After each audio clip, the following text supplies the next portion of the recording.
胸中啊，观众朋友听得懂吗？老师要用沙朗牛排耶，看起来很像是质地非常好的这个牛排部位哈。对，我们用美国的沙朗牛排，它的油花分布比较均匀，然后因为它是古式的，所以它的吃起来的一个香气，在我们华人来说还是比较习惯吃美牛。那我用一个比较不一样的做法，我这个有蒜片，还有这个黑蒜，黑蒜把它剁碎。所以还没剁碎的时候是这个样子，好特别。所以观众朋友今天一定要看看哦，我们沙朗牛排不是只有我们平常说弄个黑胡椒啦，对，今天的吃法一定会让你爱上它。对，我让它吃法比较有层次，就是说这沙朗牛我们煎过后搭配这个蒜片，还有这个黑蒜去做调味。当然我们要讲究均衡饮食，我们还是要搭一些时蔬。所以我这边有鲜百合跟彩椒做一个配色。好高档的时蔬哦，可不是普通的时蔬，使用这个百合。好。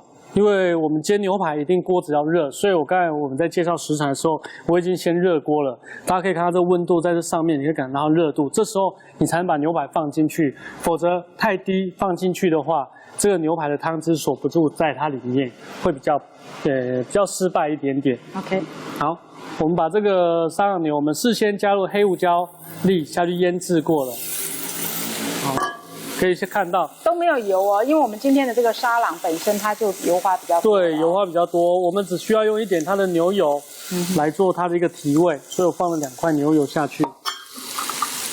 你看看放下来之后，这个沙朗牛的香气跟这牛油的香气非常的搭哦。老师今天他没有用橄榄油哦，当然你要用橄榄油可以，可是老师觉得用这个牛油本身呢，跟牛肉它反而它的那个味道会更 match 在一起。对，而且你如果说用橄榄油比较属于低温的一个烹调方式，比较不适合这个高油温在煎这个牛排的一个烹调方式，也比较不恰当，因为它的燃点比较低。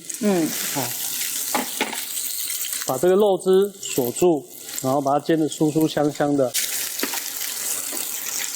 好，这牛肉现在已经超过5分熟了，我们这时候要把这个甜椒以及这个百合把它放进来，做一些拌炒。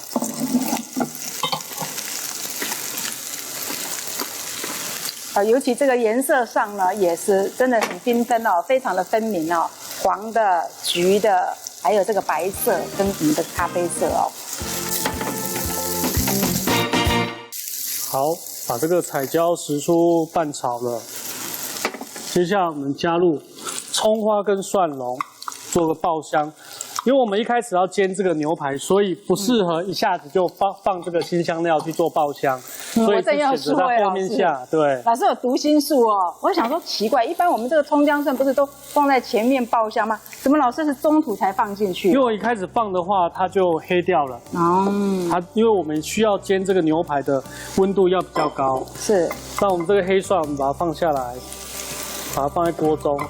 这时候我们加入少许的，再加绍兴酒，绍兴酒把这个黑蒜把它晕开来，然后加入一点点水，白开水就好了。它还是需要一些酱汁去做媒介，让这个黑蒜的味道释放出来。那如果家里有高汤，加入高汤也 OK。接下来我们来做调味，生抽是广东人的说法，它就是酱油。其实就是淡色酱油。对，淡色酱油。好，所以我们不一定要为了这一道料理就去买一罐生抽，然后大概3个月才用一次哦。你就用淡色酱油，或者是你家里有酱油没关系，你就把它稀释，颜色淡一点这样。对，然后加一些糖。刚刚老师加的是蚝油哦，还有糖。胡椒粉。这是白胡椒粉。对，白胡椒粉。然后把它拌。腌的话是用黑胡椒去腌。对，腌用黑胡椒。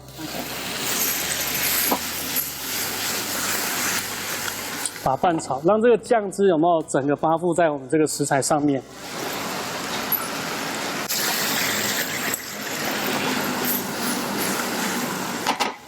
你看我从头到尾都是大火，最后呢我加入少许的香油，提一下味道，让它整个鲜度提升。好，这样就完成了。然后我们来做摆盘。啊，这样就完成。那黑蒜呢？黑蒜还没进去。黑蒜我刚才已经有加了剁碎的那一些。哦，不是要加那么多，我还以为这些都还要再加进去哦。确实这些加进去不得了，大概这一道料理要更贵。黑蒜我们都是提味的一个动作，它不用加到这么的多，但它淡淡的这个咸香去勾勒这个牛排的这个香气，做一个缓和，让这个牛排不会说只有淡淡的肉味。好。我们来做一点摆盘，让我们这个很中式的一个料理呈现出来是一个很易放、很浪漫。像我们今天在花园吃这一道很浪漫的一个料理，让观众有一种不一样的一种感受。把这食用花点缀下来。所谓色香味哦，那个色不一定是这个颜色上面的色，是你整个视觉会让你的这个感官受刺激，然后会觉得更有食欲哦。对，没错。所以，像我们做厨师，现在都要去看一些设计的美学，让我们看一些不一样的元素，然后色彩的搭配，让整个食材呈现出来的口感会比较不一样。把这个牛肉放在中间。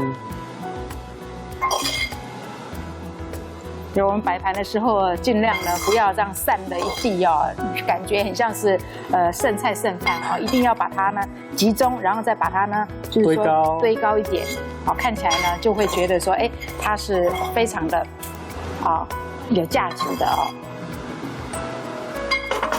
接下来再撒上一些蒜片，刚才炸过的蒜片。从刚刚呢，你如果仔细看折松的每一个步骤，你会发现它根本没有添加任何的所谓像现在一定要让什么牛肉变嫩的什么嫩筋啦，这些都没有。其实你就是在步骤上面稍微要细心一点，该腌的时候要腌，对不对？然后食材尽量用新鲜的，或者说用好一点的这个食材，就是用火候跟食物的原理去做搭配，不要因为说我们贪图方便。通常会加入这些添加物，都是因为我们觉得，大量制作这样好做，这样稳定，我们不用去花很多心思在它上面，所以才会造成有这些添加物的出现。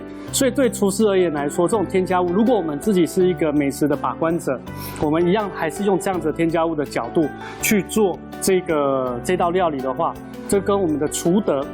跟厨艺没有相关，是厨德你自己的道德。常常跟我的同仁分享说，做菜好不好吃，可是这是每个人天分、手法不一样。可是这个厨德是我们做厨师一个养成很重要的一环。对，一个很基本，如果没有厨德，其实根本不用再说料理了，对不对？